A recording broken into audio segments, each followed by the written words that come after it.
Welcome, Leo. Thank you for joining me for your monthly forecast for April for the Sun or the Ascendant.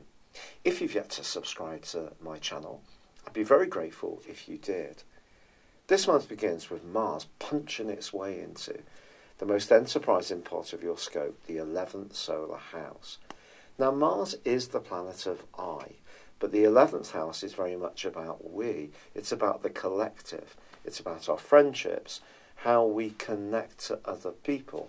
And it's an opportunity over the following 6 weeks through to the middle of May for you to up the vibe when it comes to your social life and just the amount that you're engaging with others.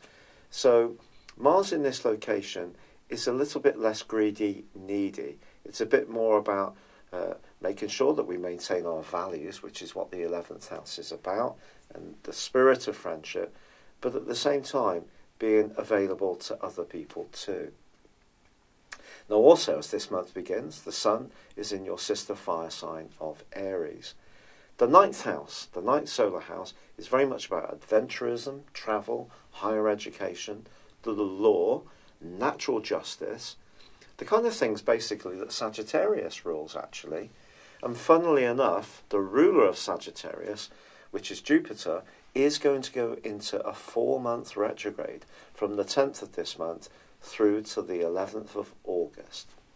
This combination of the Sun asking you to be more expansive, and from the middle of the month, Mercury and then the 21st, Venus, are going to be doing the same, suggests that travel is going to be part of the picture for you this April. If you do get away, have a change of scene, or you just are more spontaneous in changing your daily structure and routines, it can be like a breath of fresh air. But there is a bit of a catch, Leo, because from the 5th through to the end of the month, Saturn and Pluto, both located in the part of your horoscope to do with obligations and also your responsibilities, your work, your health, anything to do with animals and pets, ironically. I think I might have mentioned that to you before. Well, these two are going to be closely allied. They're not quite absolutely conjunct. They're 3 degrees apart right through to the end of the month. And just at the time when you might want to expand your vistas and be a little bit more experimental, there are these two higher octave heavyweights reminding you that there are some things you can't just drop. So there are some responsibilities to grapple with first. It's also possible that if you're feeling penned in your life by those very responsibilities, or a dull job, or an unappreciative partner, or just feeling that life is very humdrum and not very exciting, this can have an impact on your sense of happiness and fulfillment. And that then feeds into the narrative that you want to shake things up and change things. But it may be a kind of bit of a dichotomy. On one hand, you're being pushed to be a little bolder and not be so dominated by routine, because you are, after all, even though you're governed by the Sun, which makes you the most charismatic member of the Zodiac, ironically, you're not someone who necessarily likes change, because being a fixed sign, routine can be very comforting to you. But maybe it's a case of all or nothing with you. At times, once you get the real wind in your sails, you can be so dynamic in your approach. At other times, can lack the motivation to really grapple with things to make that change. But maybe something is going to change for you because circumstances change. For example, you might find that even though a job doesn't fulfill you, perhaps the role itself is going to alter, and this can push you into looking for something new and more stimulating. And that actually can be very positive. Pluto often works in this way. Pluto's about change, Saturn's about structure.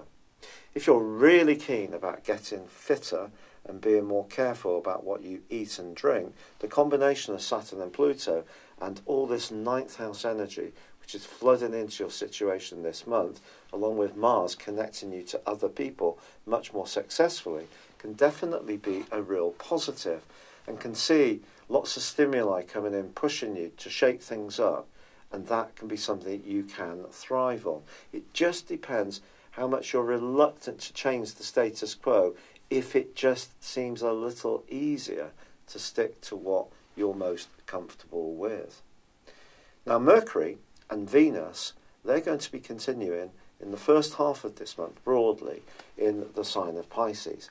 Mercury's not very happy here. So if you're thinking about anything to do with an important matter of intimacy, Venus in the 8th house, shared finances, Venus, or business, Mercury, banking, investments, expenditure on a big ticket item, do proceed with a little bit of care, particularly in week 2 when Mercury and Jupiter are in a right angle, which could mean that your ambition for something actually might not necessarily be as well informed as you would hope. Also, Mercury, of course, was in a retrograde last month, and that's going to be emerging from shadow on the 16th. So in other words, it doesn't get back to the point where the retrograde began until the middle of this month. So if there has been something to do with a financial matter that you've been waiting for news on, or perhaps to do with property, it will be on the 16th, and then ironically on the 17th, when it moves into Aries, that the logjam is freed up, and that can be something you appreciate. However, on the 19th, there is a full moon, suggesting in the following 2 weeks that what you say or how you think are going to be critical to your journey. Because it's possible that despite the fact you want to open up your world to something different and new, someone close to you may resolutely resist this. But is that what you really need? That's the question you will need to ask. The sun moves on the 20th.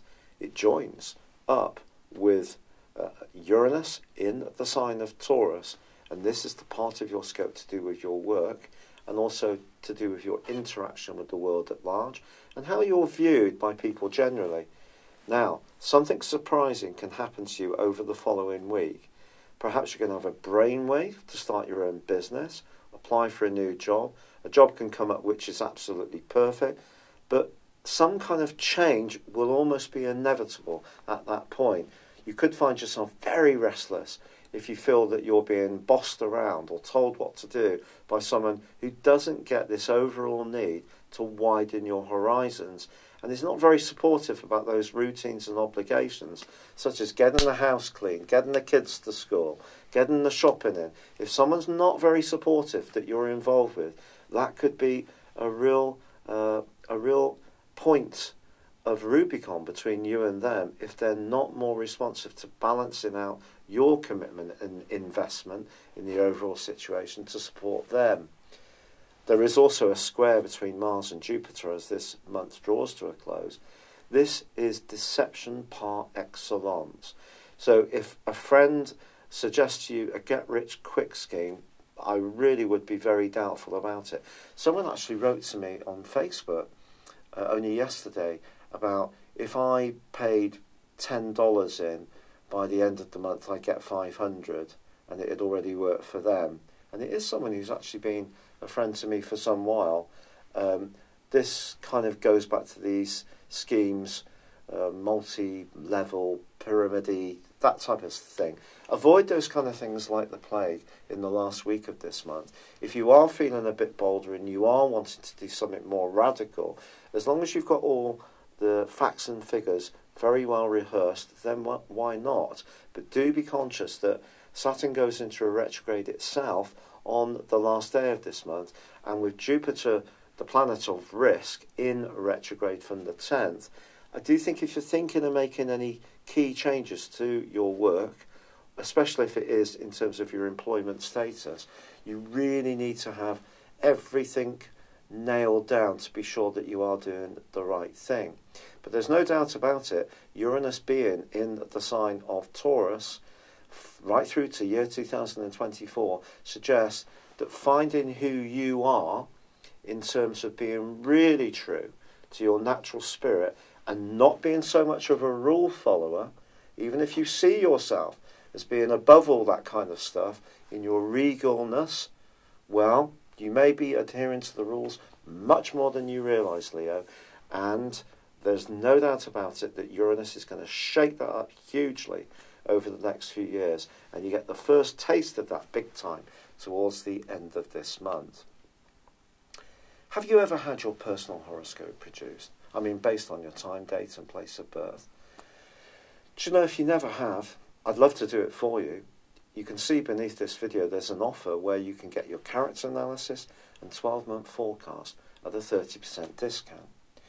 But I want to reassure you that my forecasts use a form of interpretation which is really bang up to date. This is called directions. If you imagine when you were born, let's say for example your date of birth was the 2nd of August, or let's go for the 4th of August. A good friend of mine's born on the 4th of August, and we take your chart from the year of your birth on the 4th of August and move it forwards, all the planets, not just the Sun, 1 degree for every year of your life, whether you're 30, 45, 52, 72, it doesn't matter. We then look at where your directed chart gets to and how that interacts to your natal chart and also the moving, transiting planets. Now, a widespread astrological survey that was presented by the Astrological Association showed that directions were the most accurate form of prediction. So if you would like to order a forecast from me, this is the type of interpretation that you will be getting. So it can give you some fantastically insightful knowledge. But for now, I'd like to wish you well for April. And if you would be kind enough to like or comment on this video, I'd be very grateful. But good luck and goodbye for now. Hello, thank you so much for watching my video. I'd love you to join me at my Horoscope Ace app. You can find this at www.horoscope-ace.com. You can use it through Android, iOS, Apple or Facebook. Check out your ascendant or your moon sign or download your free birth chart.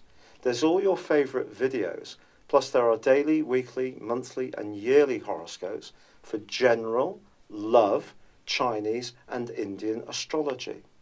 If your passion is tarot, there's my brilliant 3-card money or love tarot readings too. And it's all there at www.horoscope-ace.com. Thank you.